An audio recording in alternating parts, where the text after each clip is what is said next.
Hey, hey, you're keeping company with Connor, and you're listening to another Town Square Spotlight. You know me, I've had a number of musicians on, and it's really cool because, you know, as an aspiring musician in my own right, trying to get out and around the area, it's awesome to learn and hear stories from other people. And this person right here can't get much better than this. We have Nashville Hall of Fame songwriter. He's worked alongside Ringo Starr, Reba McEntire, Christina Aguilera, Kelly Clarkson, and so many more. And he got quite the career and life for himself. Today, we're speaking with Gary Burr. He's got his debut novel, I kept saying album ahead of the time, debut novel, Reunion. It's a rock and roll fairy tale, and it's centered around what if the Beatles got back together. That's so cool just to think about. That's a wonderful thought process. Hey, he's worked with Beatles, so he's got a really good perspective on this. I'm going to shut up now. Gary, how are you, my man? I'm good. How are you doing? I'm doing great. As I said, I'm getting to speak with you today. And yeah, as a songwriter in my own right, this is an honor to get to speak with you today. So thank you so much for being here. Thank you for letting me pick your brain. And before we get into the novel, let's talk about just you as a musician. What were your inspirations? How did you get started in this business? What told you you had to be a songwriter? Well, I know this is dating me, but I went to the original Woodstock. Oh, beautiful. I was at Woodstock. I was working for my dad. My dad was an electrician, and I was working as an electrician, as an apprentice. But in New England, where I'm from, mostly you go into whatever business your dad is in. You know, you keep it generational, you keep it going. And that was the plan for me. And I sat in the mud at Woodstock, and I really did realize that the guys down on that stage were going to get a lot more chicks than electricians. So I was sitting next to this guy that I only knew because he was the only guy I could find that was driving to Woodstock. But it turns out he was a drummer, and he and I became best friends, and we came back to town and we started a band. And this band we played all Beatles songs and Bird songs and Stones. And at one point, we all realized that the guitar players in those bands wrote the songs.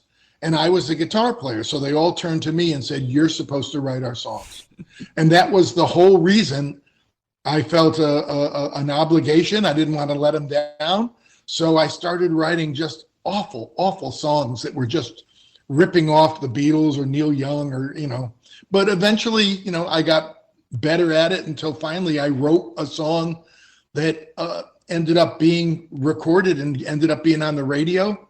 And I've never had to pick up a screwdriver or a pair of pliers since.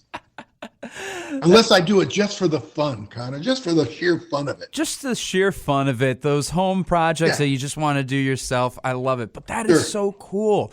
It's funny. Actually, my first radio gig, it was for the 50th anniversary of Woodstock. So I got to interview a bunch of people who were there. So it's just kind of funny now that I'm getting to speak with you now. It's like kind of full circle for me. That was like the first big project that I worked on. Not many of us left.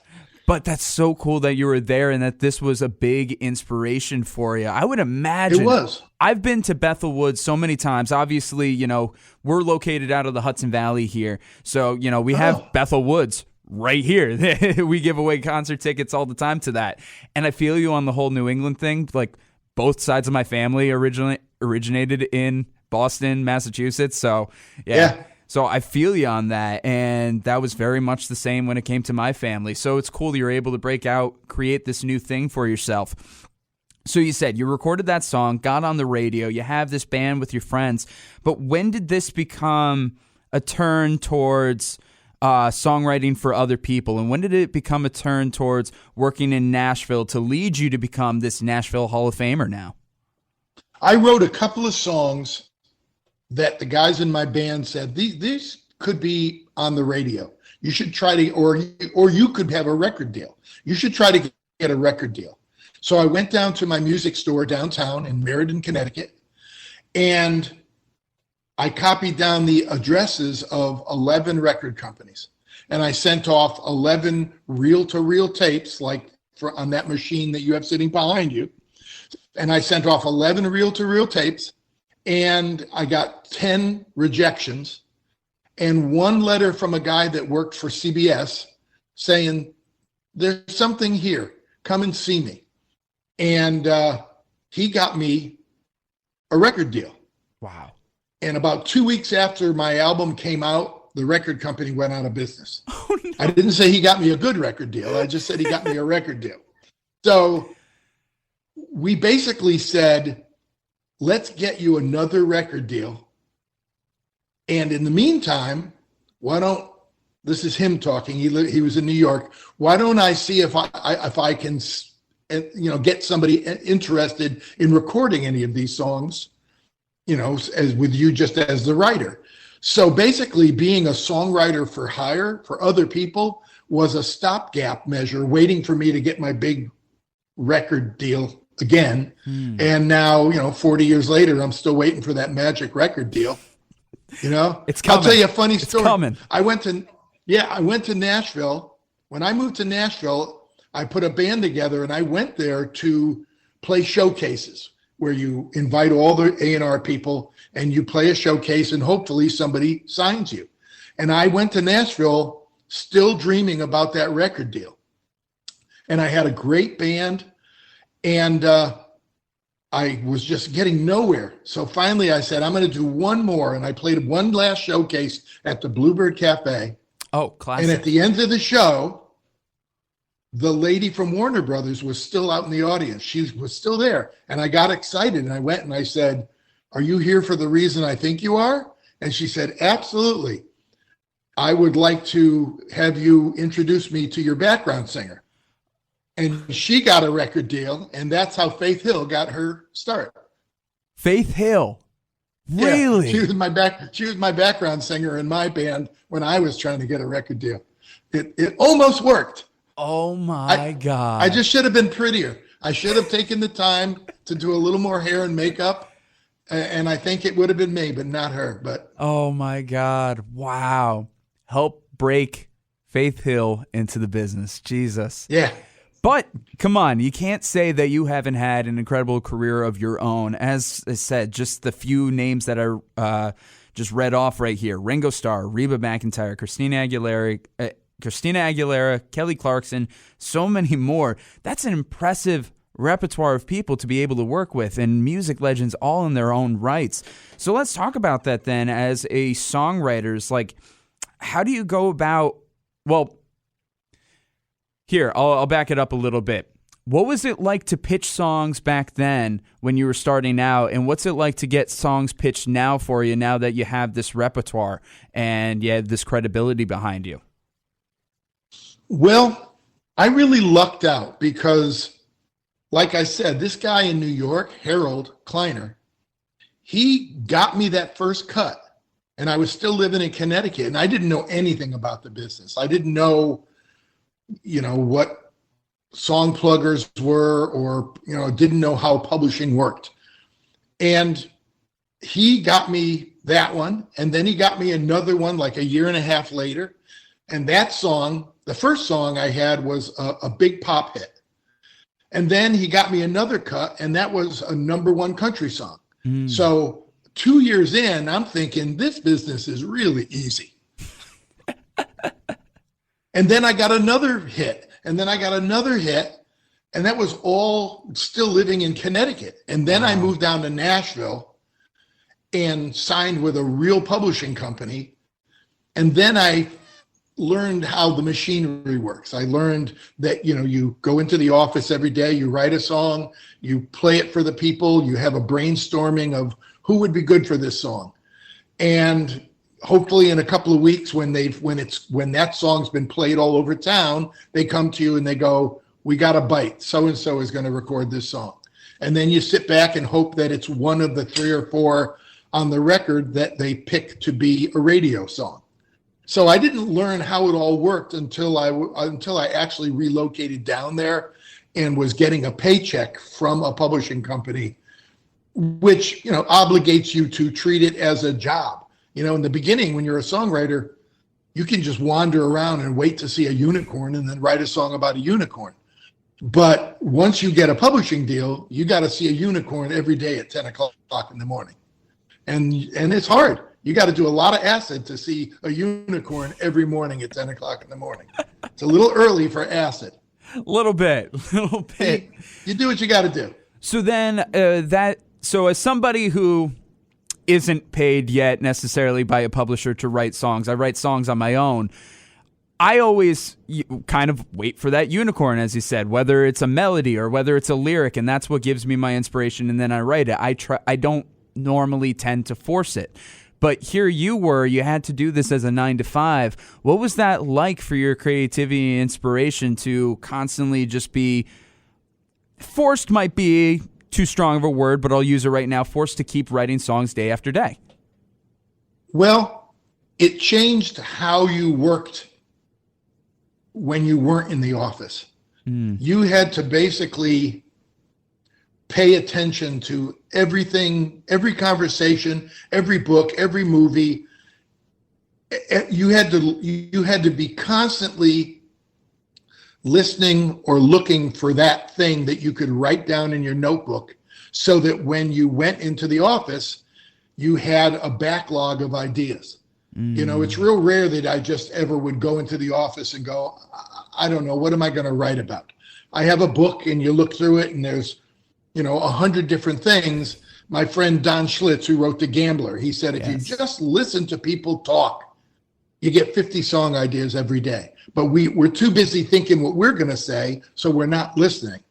And so, you're a songwriter. We read books different. We watch movies different. We have conversations. We're different because there's a hunk of our brain that's always going, ooh, that's a good idea for a song. Hold on one second. Yep. And you're writing it on your phone. Yep. And that's all this stuff. Yeah.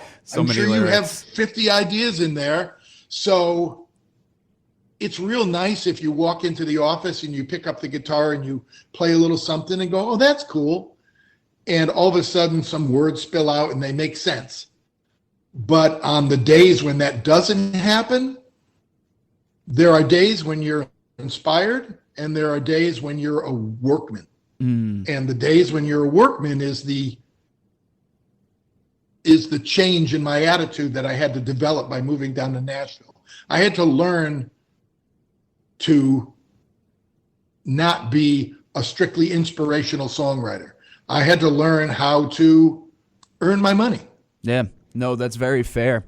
And one thing that you mentioned right there was how, like, when you really listen, I feel like some of my most authentic songs are the ones that are just literally came out of a conversation or a phrase that I use every single day. One of my recent ones, I won't hold on to this too long, but my girlfriend and I were long distance. And we keep saying, one of these days we'll get to do this together. One of these days we'll get to do that together. And one day I was so sick and tired of saying one of these days. I hate this phrase. And I was like, wait a second. And then I started writing, and I wrote down a song in like 30 minutes, and I'm recording it now for my next album, and I love it so much. So Great. Isn't that great? Yeah. But it's crazy how certain things like that will come out of it. But yeah, if you listen and pay attention to the day-to-day, it's so authentic to you. It's so authentic to other people because it's just something that's out there in the world. Big time.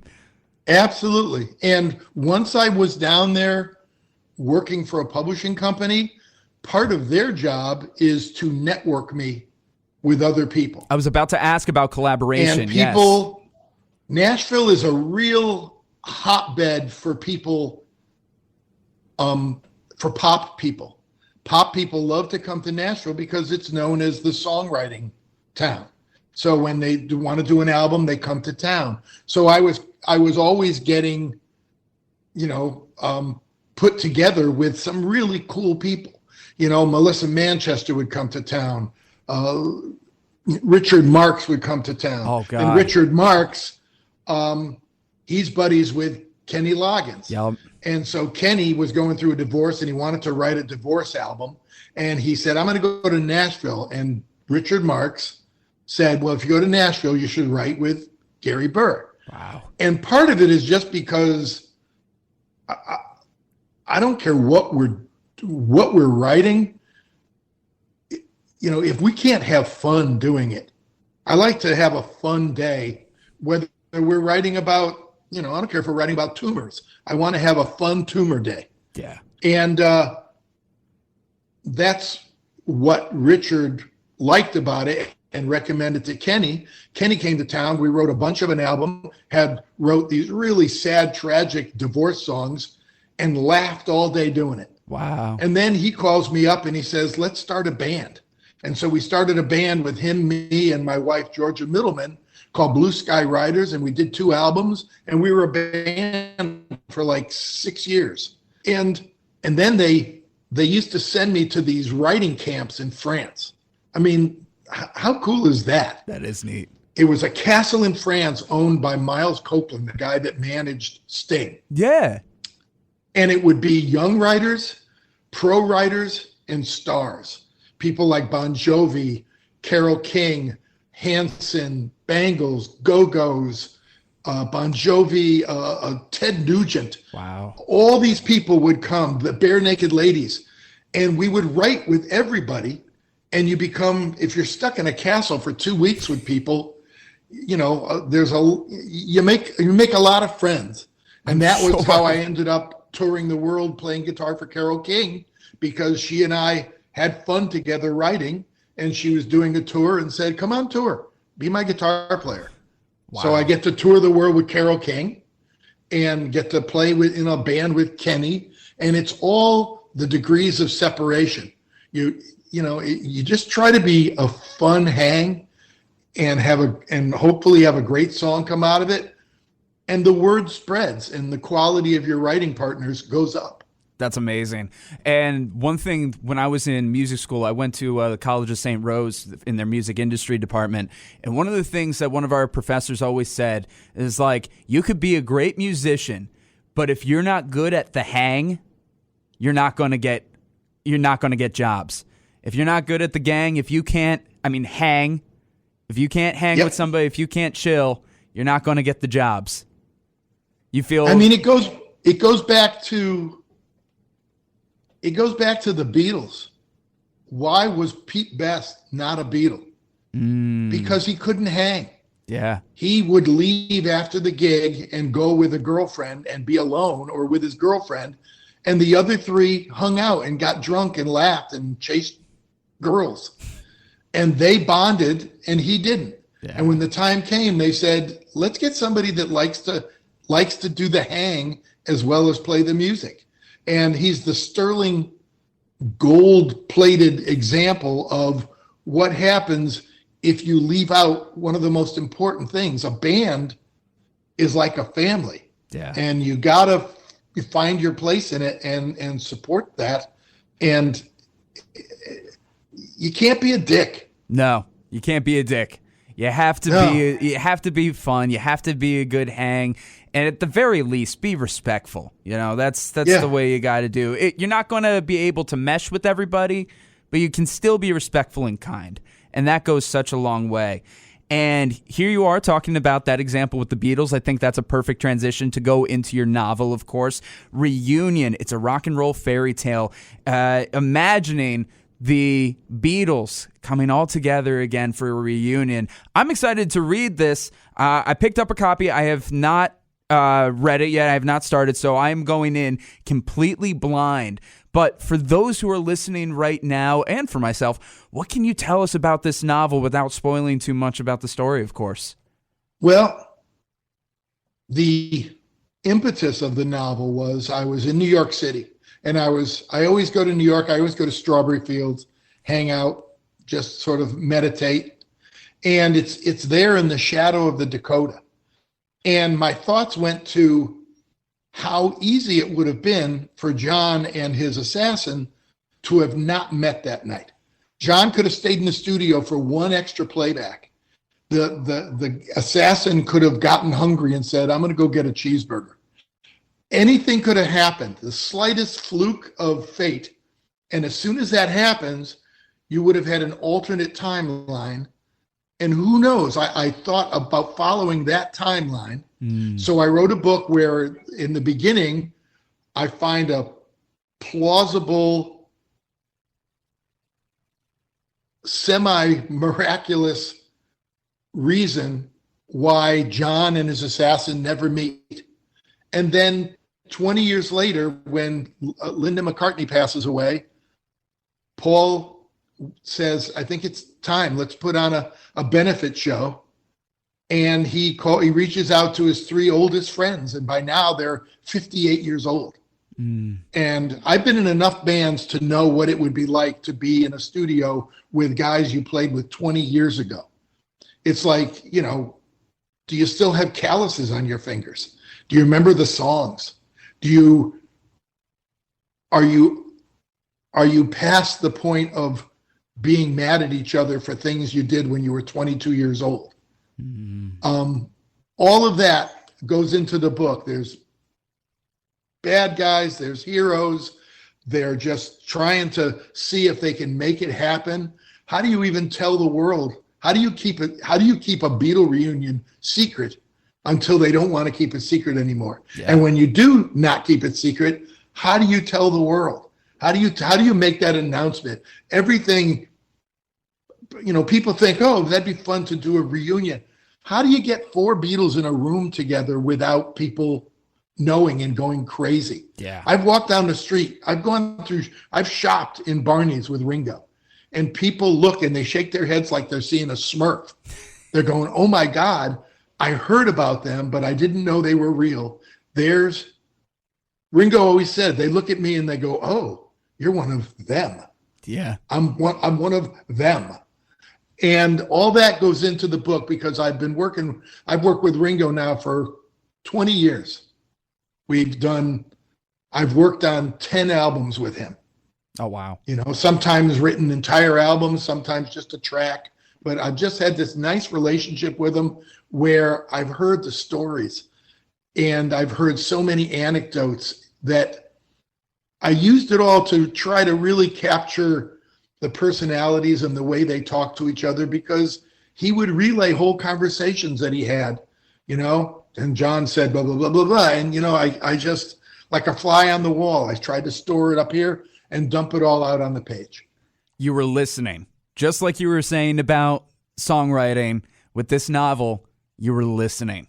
And I didn't know why, yeah, but I found out, 15 years later. That's incredible. I think that's just a great story for anybody who's really wrapped up in whatever they're doing. Here in the U.S., we're always go, go, go. We're always rushing to the next thing, trying to get everything done. But sit down, listen, because you don't know what you're going to get out of it. It's really one of those stop to smell the roses kind of incidents there. That's amazing. So, especially when people like us, we're in the arts. If we don't do that, who does? Yeah. No, absolutely. Okay. Maybe you're a quantum physicist or a plumber or something, but even plumbers and quantum physicists have a soul that needs filling. Absolutely. And a lot of times that filling is just the input of everyday life. Absolutely. 100%. And that's the things that make life worth living. So when it comes to this book, you said, obviously, you've had this relationship with Ringo for these many years. If I'm not mistaken, when I was reading, a lot of this is from Paul putting this together and being the one to start it. Have you had any relationship with Paul as well? And did that help? Or was it mainly born out of the relationship you had with Ringo? Mainly out of the relationship with Ringo. I've met Paul a few times. Mostly it's the stories that I've heard from Ringo about it. Once again, I was just looking for the thing that would make him, the thing that was heavy enough for him to pick up the phone and call three people that he may not have talked to in years. Gotcha. That'll do it. Once I figured that out, he's just a guy that lost his wife. I mean, it's not hard to imagine, what that, how that would affect somebody and what that would sound and look like. Absolutely. That's that feeling of loss is something that we can all relate to, of course. And especially, now that we're in a post-pandemic world, I feel like so many people can relate to it even stronger than before, where so much was ripped away. And now that we're able to take that in, having thought processes and the what ifs are so prevalent today. Come on, think about yesterday. Think about the film Yesterday, where it was like, what if the Beatles didn't exist? That's a groundbreaking film. And then you got a lot of movies today focused around like the multiverse and what if you took the wrong step and then it created this new timeline. This is perfect. It's fascinating that kind of alternate timeline, sliding doors kind of a thing of you miss the subway car and everything is different. Yeah, absolutely. And the fun thing is I like to think that these are my Beatles because they're in a world that I created. But in this world, my Paul, one of the things he insists on is he wants him and John to sit down and write a new Lennon-McCartney song for the reunion concert. Wow. And, they're not 20. The last time they sat knee to knee in writing a song, they were probably 25 years old. So they were trying to see if they could do it. And what I did was I wrote the song. Mm-hmm. And at the end of the book, there's a QR code where you could hear the song that I wrote to be the song that Paul and John wrote. And on the song, Ringo's playing drums. Amazing. What's the name of the song then? It's called Peace and Love. Peace and Love. Perfect. Yeah. I love that. That is so good. Now, Gary, I've held you longer than I originally told you I was going to hold you. So thank you for very kindly putting up with me this entire time. Where can people find the book and where can people find the song then? The song is in the back of the book. Yep. The book is on Amazon, doing very well. Just go to Amazon and buy it. If you would like an autographed copy, you go to my website, Gary@GaryBurr.com, and I can get you I'll send you an autographed copy. It's just Amazon. You get you can get an ebook. I've got an audio book where I read the audio book. I put a disclaimer at the beginning, Connor. I said, look, we all know what they sound like. I can do a crappy imitation of all four of them. John and Ringo sounded like, oh, thanks for coming. And Paul's way up here. And George is there. You can, and I just say right off in the beginning of the audiobook, I'm not going to do that because I'm going to sound stupid. All four Beatles are going to sound like a guy from Connecticut. I'm sorry. That's the best I can do. So I did the audiobook. You could buy the ebook. You could buy a paperback. It's a whole new world. I'm used to writing 3-minute songs, and this is a 300-page novel. But it's a treat, and I hope people enjoy it. If you're going to start reading it, I'm warning you, don't start before bed because you'll be up till 5 a.m. Fair. I will admit I typically read before bed, so thank you for warning me on that. And hey, as you said, this book is doing very well. It's reached #1 on new releases on Amazon, so that is pretty good.